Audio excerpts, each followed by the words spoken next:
మీ business ఏదైనా మీ ఊర్లో promotion చేయాలంటే అది సుమన్ టీవీతోనే సాధ్యం. ఇప్పుడే సంప్రదించండి.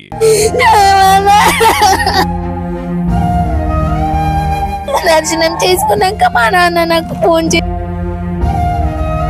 కాసేపట్లో బయలుదేరుతామన్నారు. మా నాన్న ఇంకా ఇంటికి రాలే.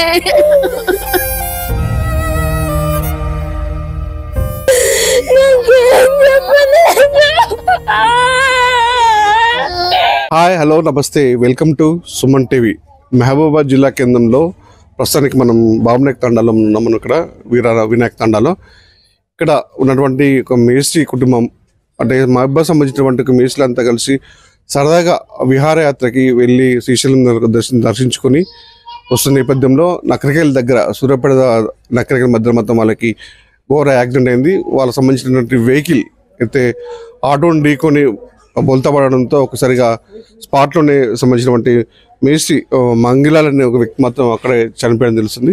పాపం అంటే వీరందరూ కలిసి సుమారు ఒక 15 మంది ఆ మేస్త్రులంతా కలిసి దేవుని దర్శనం కోసం వెళ్ళి విహారయాత్ర ముందు విషాదయాత్రగా మిగిలిపోయింది వాళ్ళకి. పాపం చూస్తున్న వాళ్ళకి వాళ్ళ తండ్రి మృతి చెందడంతో పిల్లలు మాత్రం రోధిస్తున్న పరిస్థితి ఉంది. అంటే అల్లారుముద్దుగా అంటే తండ్రి మాకు దైవంగా భావించి ఆ పిల్లలు కూడా తండ్రి చనిపోవడంతో కన్నీరు ముందుగా పిలిపిస్తే పరిస్థితి. ఒకసారి వాళ్ళ కూతురుతో మాట్లాడే ప్రయత్నం చేద్దాం. ఒకసారి తల్లి చెప్పు, అసలు ఎట్లా జరిగింది తల్లి?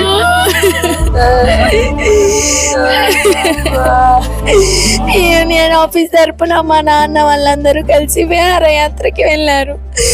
అక్కడ దర్శనం చేసుకొని వచ్చి సూర్యాపేటనే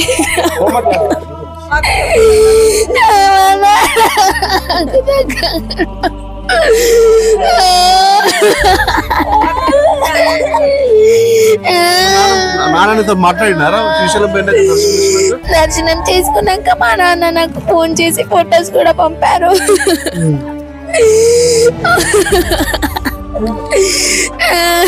దర్శనం అయిపోయింది. ఇప్పుడే కిందకి దిగుతున్నాం మేము. దర్శనం కూడా అయిపోయింది. కాసేపట్లో బయలుదేరుతామన్నారు. మా నాన్న ఇంకా ఇంటికి రాలే.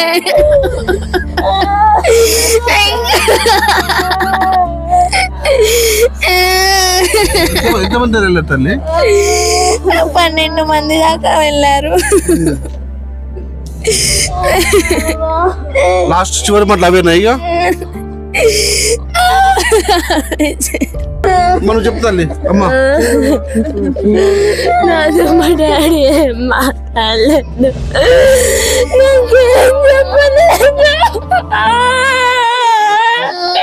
అంతే కూడా అంటే అక్కడ దర్శనం చేసుకొని కూడా బయట వాళ్ళ తండ్రి బయటకు వచ్చి ఇప్పుడే దర్శనం అయిపోయింది, మేము మహబూబాబాద్ బయలుదేరి వస్తున్నాం అని చెప్పేసి తన పెద్ద కూతురుతో ఫోన్లో మాట్లాడిందని చెప్పింది.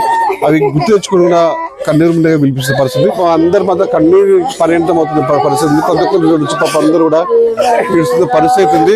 మేమైతే పక్కన మేము చూస్తూనే ఉంటే కూడా ఫోన్ చేసినాం. ఫోన్ లేకపోతే 3కి ఫోన్ చేశారు. అంటే బండి వెళ్ళిపోయింది కానీ ఆటో యాక్సిడెంట్ అని చెప్పారు కానీ మాకు బండి ఇట్లా మనిషి ఇట్లా అయింది అని చెప్పకపోతే నేనేం చేసామంటే అరే బాగానే ఉంది కదా అని తండ్రికి దండం పెట్టుకున్నాం సార్. కానీ 10 మంది పోయాడా వాడిని కూలబడ్డాడు సార్. ముందు డోర్లో కూలబడితే కుప్ప మీద పడడానికి ఈయన కూర్చుని కూడా అయిపోయారు సార్. డ్రైవర్ పక్కన కూర్చున్నాడు. డ్రైవర్ పక్కన ముందు సీట్లో డోర్ తెచ్చాం కదా, డోర్ లాకేసిందట. డోర్లో కూర్చుంటే ఆ డోర్ కింద వాళ్ళు 10 మంది పోయి ఆయన కుప్ప కట్టారు. పడితే ఈయన తలకాయ మెదడు మొత్తం కుమిలిపోయింది లోపల కింద.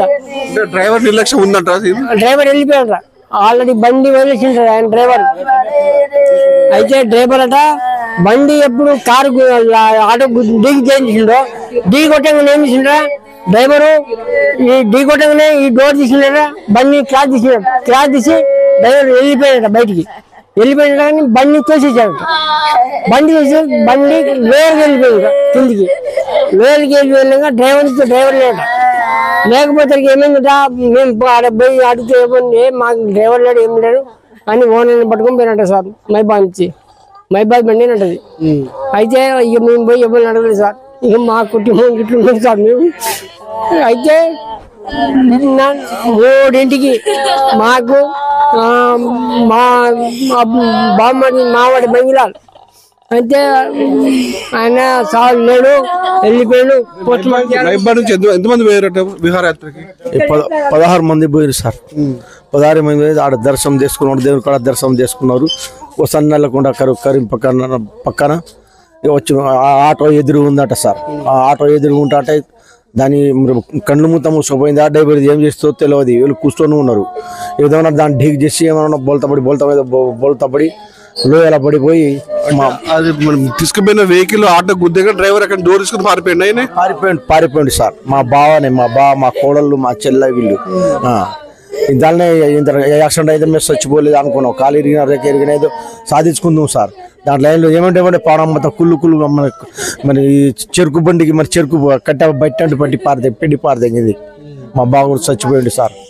నిన్న దానం చేసేసినాం సార్. వీళ్ళు మొత్తం 15 మంది దాకా విహారయాత్ర పోయిన నేపథ్యంలో కూడా తిరుగు ప్రయాణంలో సూర్యాపేట నుంచి నకరేకెళ్ళి వస్తున్న నేపథ్యంలో ఇంకొక గంట అయితే మైబాద్ చేరుకుంటారు వాళ్ళు. ఇంకా ఈ లోపల డ్రైవర్ నిర్లక్ష్యం అర్ధరాత్రి పూట కావడంతో పడుకొని డ్రైవింగ్ చేస్తుందని చెప్పేసి వీళ్ళకి స్థానికులు చెప్తూ పరిస్థితుంది. ఒకేసారిగా వెహికల్ ఉన్న వాళ్ళంతా కూడా ఒకేసారి వచ్చి తను డ్రైవర్ పక్కన ముందు కూర్చున్న సీట్లో కూర్చున్నాడు. అందరి నుంచి వెనక నుంచి ఒక ప్రెషర్గా వచ్చి తన మీద పడడంతో ఒక మొహం కూడా ముద్దు అయిపోయింది, నుజ్జు అయిపోయింది, గుర్తుపట్టరాని విధంగా అయిపోయింది చెప్పేసి కూడా పాప కన్న కూతురు కన్నీరు ముందుగా వినిపిస్తున్న పరిస్థితి ఉంది. అయితే ఇంకా 10 మంది పరిస్థితి కూడా సీరియస్గా ఉందని చెప్తున్నారు. ఆల్రెడీ ఒకరు మృతి చెందారు. లాలు అనే వ్యక్తి కూడా మృతి చెందాడు. ఇంకా 13 మంది పరిస్థితి కూడా హాస్పిటల్లో ట్రీట్మెంట్ చెందిన పరిస్థితి ఉంది. మొత్తానికైతే ఈ విషయంలో కూడా డ్రైవర్ నిర్లక్ష్యం నిండుగా కొట్టించడం కనిపిస్తుంది. వాళ్ళకి న్యాయం చేయాలి ప్రభుత్వం తరఫు నుంచి కూడా ఇటువంటి బంధువులు అయితే కోరుకున్న పరిస్థితి ఉంది.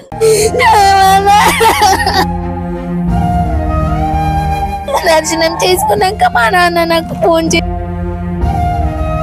కాసేపట్లో బయలుదేరుతామన్నారు. మా నాన్న ఇంకా ఇంటికి రాలే.